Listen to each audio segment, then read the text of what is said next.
I have 9 of the 16 teams in the Sweet 16 still left in my bracket. I do have all 4 Final Four teams. Does that make me special in any way? I don't know. Didn't we copy each other's bracket? I've got 7 of my Elite 8, but I'm not doing well in the... Oh, you'll like this a lot. Okay. So what I have discovered with my bracket is that I am going to be doing a Rory McIlroy backdoor top 10 if Duke wins this. Because here's why I'm nowhere close to the top in any of the pools that I'm in. Because I had the Clemson Tigers in the Sweet 16. Right. Oops. I had the North Carolina Tar Heels in the Sweet 16. I did. Oops. Yeah. I had the Louisville Cardinals in the Sweet 16. Yikes. Very first game of the very first window, just getting bludgeoned in the first half. So my score right now is not great. However, like you, I've got all 4 of my Final Four teams. As I said, I've got 7 of my Elite 8 teams. And if Duke wins the national championship, then my final total will be like when Rory goes out there in the morning, fires a 63 and winds up T7. The good old Wikipedia top 10. Yeah. Just sort of like, those days are over. He was in the mix. I know. We've discussed this. Rory's either winning by 3 or 5. All right, we'll get to that in a minute. I actually only have 6 of my Elite 8 teams left because I had St. John's erroneously, even though I bet against them in the second round because I actually thought that they would lose that game because I remember a couple of things. Like I've seen smart people do videos on like which teams are probably not going to do well. And the truth is that if nobody thought you'd be good and you just sort of show up and be good, in general, the consensus thought at the beginning of the year, in general, that consensus is probably right. So you're doing preseason AP top 25 teams who get top seeds. Yeah. If you are not in the preseason AP top 25, you typically do not fare well and get picked off early. Correct. Yes, and that was St. John's. And St. John's took advantage of what we now know to be a pretty mediocre conference, just like Clemson, just like Louisville. And this gets back to my my problem with the ACC's Coach of the Year vote is that we valued 18-2 for Louisville a little too much. How many of those wins really were good ones? Because the truth of the matter is that if Carolina was the 4th best team, and I believe that they were the 4th best team, boy, was this a terrible league. It wasn't just down. It was historically bad. And I just don't think we should have valued those wins as much. That's all. Well, I think that's what that is the most one of the most honest things that Will Wade said at his press conference is that in year 1 we're going to be in the top tier of the ACC. Sure. And I was like, yeah, right. Show up and tie your shoes. That's right. And you're in the middle of the pack. I agree with you. I mean, it's just like and that's a good thing, right? You know, when he says we're going to be in the NCAA tournament, we're going to be in the top tier of the ACC year 1. This is not a rebuild. Some of that is, I believe in Will Wade, just fundamentally as a head coach. But also, I understand that the path from missing the ACC tournament altogether to having a top 4 seed in the ACC tournament is not going to be like you're not going to have to jump over a large gulf to be able to do that. That is a realistic declaration from the Wolfpack's new head coach. Oh, I don't think there's any question. I'm surprised. Well, we talked about this pretty much all year on this show. I couldn't figure out why NC State wasn't better. I get they didn't have a go-to guy, but they had 6 or 7 players that should have been good players in this league. The fact that they missed the ACC tournament is one of the great mysteries to me. I heard a lot of good things just in the opening statement, which was about 8 minutes long. I heard a ton of good things that I liked about Will, including the fact that he brought up LSU. Mm-hmm. And what happened at LSU is why I was at McNeese State.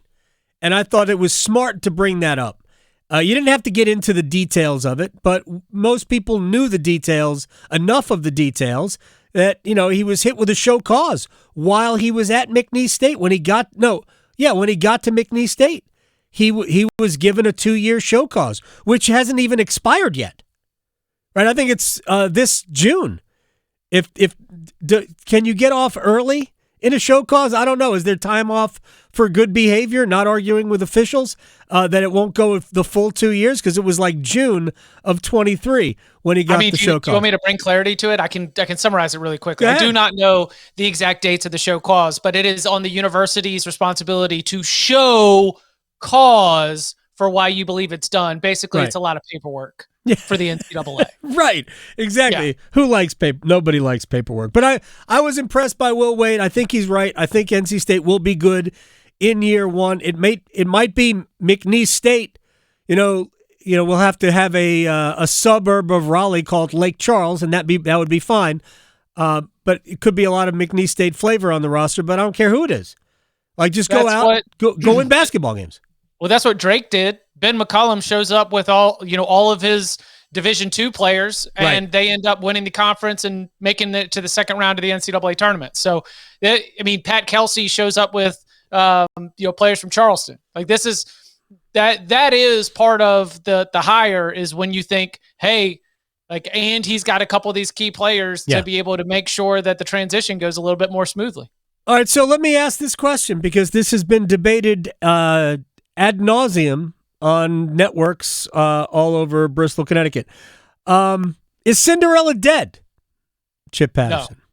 No. Tell me, you. By the way, first of all, I will say that I agree that it is not dead. I do think that it feels a little bit different right now for some reasons that we can get into, but I think the people declaring Cinderella dead, I think, are maybe distorting history here. Of what Cinderella was? A, what Cinderella was, and B, how long Cinderella lasted in any tournament. Right. Okay, so first things first. It is a result at the conference level. It is a result of conference consolidation, because BYU was in the West Coast Conference not that long ago. Right. Because Houston was in the American Athletic Conference not that long ago. The teams and the programs that had been some of the Cinderellas of years past have gotten gobbled up as conferences have continued to consolidate. The reason why we've got 7 SEC teams in the Sweet 16 is because the SEC had a good season, but also because the SEC's got 16 big brand schools now in its conference. Some of this is just a numbers game. Now, if you want to go by the seeding and the seed numbers, we were a travel call away from getting Colorado State. We had Drake into the second round. We had, if McNeese were able to get off to a better start against Purdue, you had another opportunity there. We were a couple 40-minute basketball games away from having multiple double-digit seeds in the Sweet 16, not just only one, and that one being Arkansas from the Southeastern Conference. And then my last thought about this, look, I like your Oral Roberts, your St. Peter's, like those to me are the Cinderella stories that we get over time, but we don't get them every single year. And my guess is we'll probably get them next year.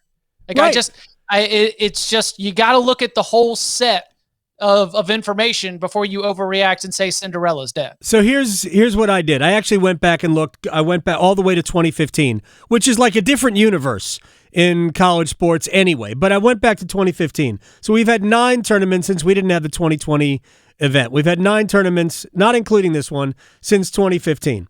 We have had, and I define Cinderella as double-digit seed, not a 10.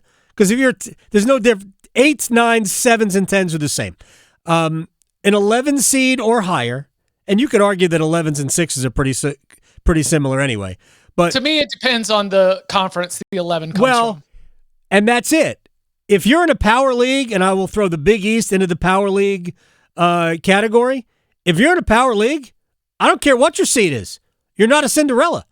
Right. Like in the NCAA tournament, the fact that NC State made the Final Four, that is an incredible run, borderline miracle. But if you come from a major league, you ain't Cinderella. There's no such thing as a 12 seed Syracuse as a Cinderella. Like, you obviously screwed up during the course of your season to be in a position where you needed to be a 12, and you were clearly good enough to get this far. So I think you got to be in a smaller school in a smaller league and be a double-digit seed. And in the 9 tournaments previous, people who have been listening this entire show have heard this before. I apologize. You should have better things to do. There have been 34 teams that fit that bill that won opening round games in the last 9 tournaments. That's just under 4 per year. Right. We had 3 of those teams this year. McNeese, Colorado State, Drake. So 3 and 4 is not that far. Do you know how many of those teams won second-round games? I mean, it's in the previous 9 years. 3. 5 or 6? 3. That's it. In the last 9 tournaments. You named one of them, Oral Roberts. Oral Roberts and St. Peter's. St. Peter's and Loyola of Chicago. Yeah. Those are the schools that have made it at least to the Sweet 16. Like, so people's their perception of what Cinderella's week 1. Cinderella is not week 2. Week 2, we get down to the business of declaring a national champion. And I think most of us that love the sport, we would love to see the best teams to this point because we want these schools that are going to try and win a national title, we want them to have to earn it. Right? We don't want to, gifted to the national championship, to the Final Four. We want them to have to earn it. That's how we decide who the best team is. Cinderella, first week, great. First 2 days, great. After that, nah, man, give me the best teams. Oh, and just look at the schedule for Thursday and Friday night. I mean, it's phenomenal. That's the other thing is, are you excited about massive basketball games with huge stakes that will decide the national championship between these? So the 8 teams that are playing Thursday night, 5 of them have won national championships since 1994. Awesome. It's awesome. Yeah. And they've accounted for nearly 1/3 of the national championships of the last 35 years. And I know Duke has 6 of them, but we're talking about Arkansas, we're talking about Florida, we're talking about just like the programs whose fans in their lifetime expect to win national championships, and they're all going against each other in the Sweet 16. It is a phenomenal set of basketball games that we've got here. I hope the quality of the play matches the quality of the way it looks on paper. We'll see. Aren't you excited for I think it's the 10th time that Caleb Love will play against Duke in his career? I am so excited for that matchup. All right, what do your Chipolitics say about that? So I'm going head-to-head right now with somebody else at the CBS Brain Trust who made a great point that with rangy perimeter players and with VCR and another big man, Arizona might be able to stop the war machine that has been Duke's offense. Okay. That they are built that way. Because my argument was, I think that Duke will be able to score, but trying to make a prediction on the spread, it seemed a little bit like I wasn't all the way ready to do that. I submitted my best bet as Duke team total over 81.5, and he was like, I don't know, Chip, because remember Duke only scored 61 points in the earlier game from the regular season. Yep. And so he said, I think that Arizona's, got the makeup and the blueprint, but I just think this is a different Duke team right now. And I think that what they will do is they will push the ball in transition so that Arizona's defense can't get set, and that Arizona's poor shot selection will lead to long runouts and an easy way to get easy buckets.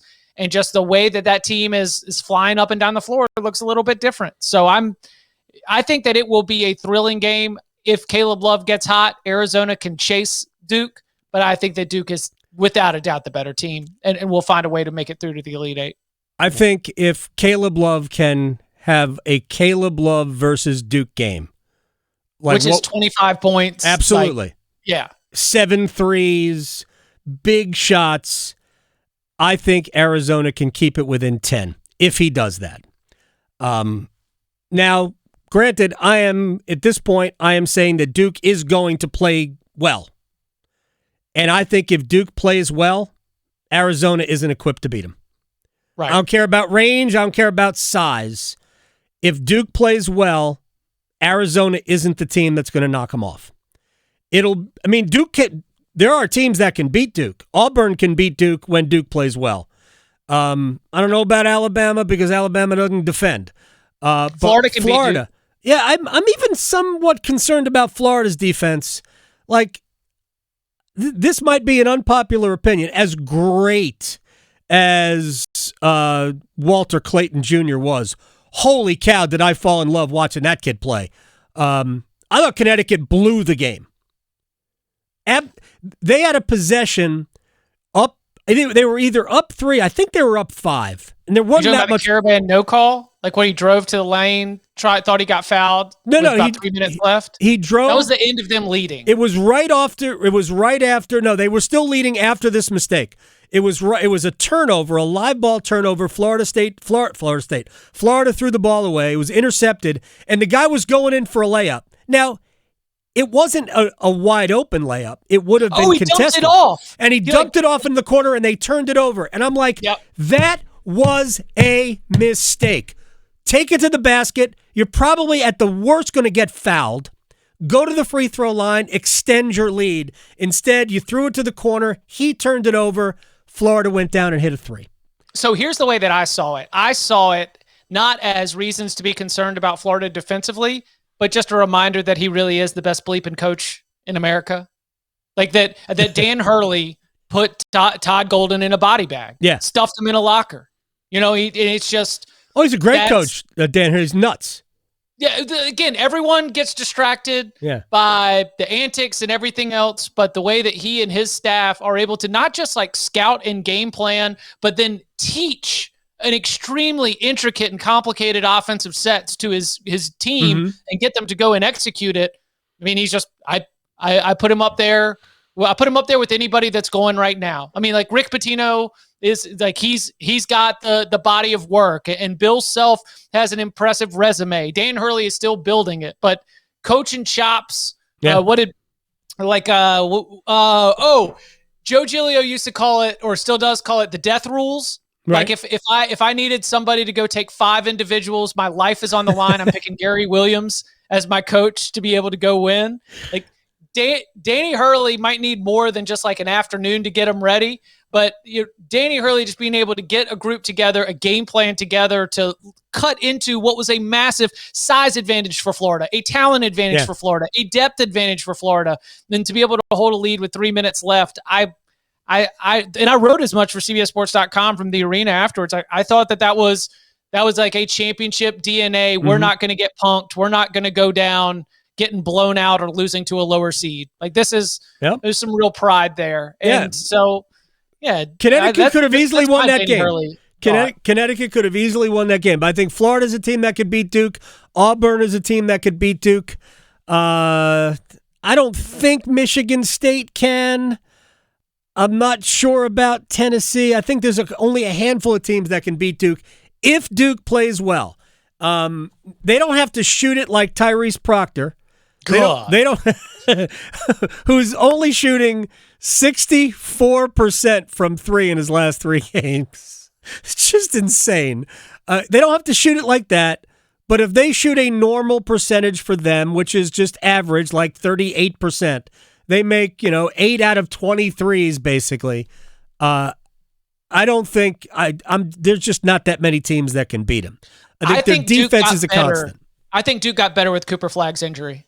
So two things to this. Number one, Con Knippel talked about how they learned more things on offense and defense. On offense, about moving without the ball in different ways that everyone can help the team, and defensively had to make had to adapt some without him there to be able to be at the rim, and they learned some things that are going to help them in the long run. And number two, I think that Coop came back refreshed.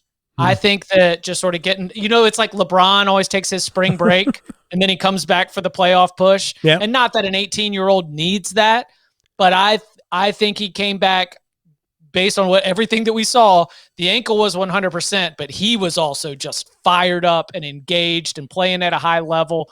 I think Duke's better off right now on both on-court and off-court reasons after the injury. Yeah, they won the ACC tournament while they were resting their best player and National Player of the Year frontrunner. Yeah, and they're also missing another elite-level defender at the very least. Malik Brown. So two of their top, we'll just say 7 players were out of the lineup, and they basically, I know it was close with Carolina on Friday night because the Tarheels made that run back. I don't know how you look at that. Chip Patterson is here as he is always on Wednesdays. But I look at what Carolina did, whether it's the game against Ole Miss in the first round of the tournament, or it's that game against Duke, or it's the games against Kansas during the year where they get down big. It worked against Dayton. It kind of worked against UCLA, even though UCLA sort of allowed it. But I don't look at it as that, oh man, we have to just deal with our slow starts. If we don't start like that, we win the game. I'm like, yeah, Jeff Bizdelik used to say if we didn't, give up that 30-0 run, we were right there.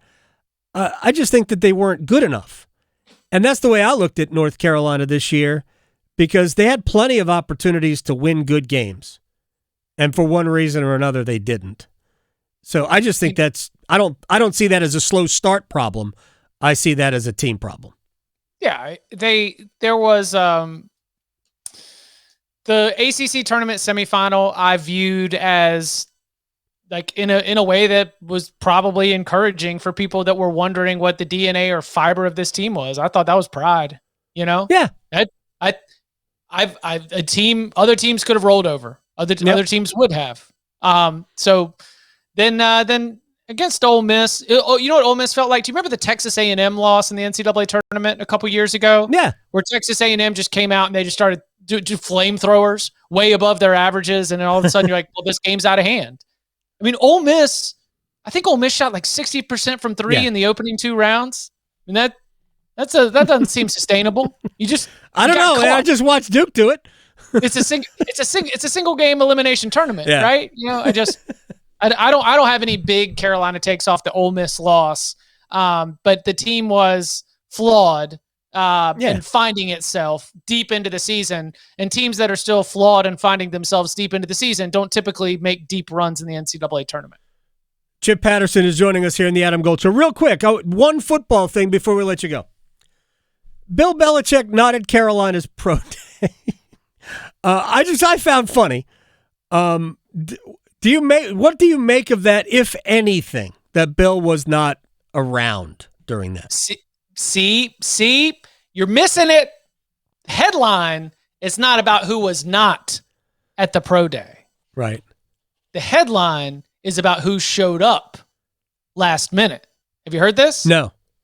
So, they needed their new true freshman, early enrollee quarterback, Bryce Baker, to step in last minute and be the passer for Nate McCullum, for Marion Hampton, for all the tight ends that you've got that are all working out for 31 of the 32 NFL teams. And Dre Bly's kid, who was also there. And he showed up and everybody said he threw it well. All the players had rave reviews.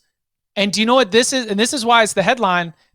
It might have me rethinking the quarterback outlook for the Tar Heels. When you said that, Brad Johnson's kid, Max Johnson, was going to be the starting quarterback.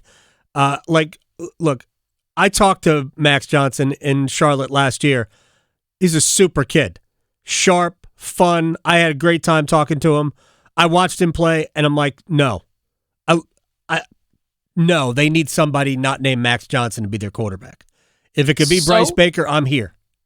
And again, I think Max probably doesn't get the call because he's still not even back to full contact yet as he continues to recover from his leg being snapped. You still are trying to figure out what Ryan Brown is going to be. Ryan Brown's probably not the arm talent player that you would go to next anyway. But I thought it was interesting that the football program decided they would tap their early enrollee true freshman as the player responsible for trying to make their pass catchers look the best in front of 31 NFL scouts. And the takeaways from the players and those who were there said, spun it pretty well. You did a great job. And so that's an interesting development. Takes me back to wondering if Sam Howell would start, right? And then he ends up getting the start as a true freshman. Maybe Baker has a similar path forward for him. All right, Chip Patterson, you've got Duke over Arizona, right? Got Duke over Arizona. Do you have any upsets other than that? I don't think I do. I'd love to see Maryland knock off Florida, but will their best player be allowed to blatantly travel again like Derek Queen was in the second round game? See, this is where the whistle is going to be actually important because Florida has 4 bigs and Maryland's got 2.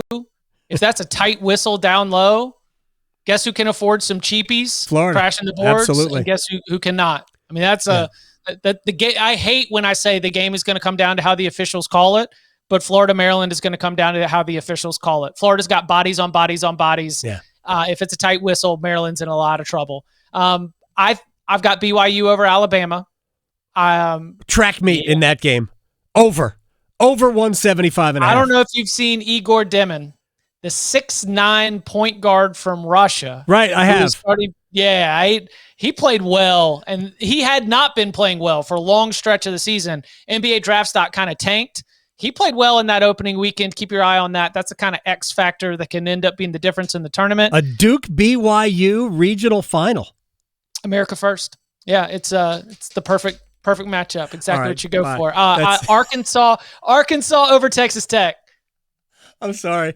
I need time. Chip Patterson, CBSSports.com, Cover 3 podcast moderator. I'm drooling. I'll talk to you next week, man. Sounds good. Y'all be well.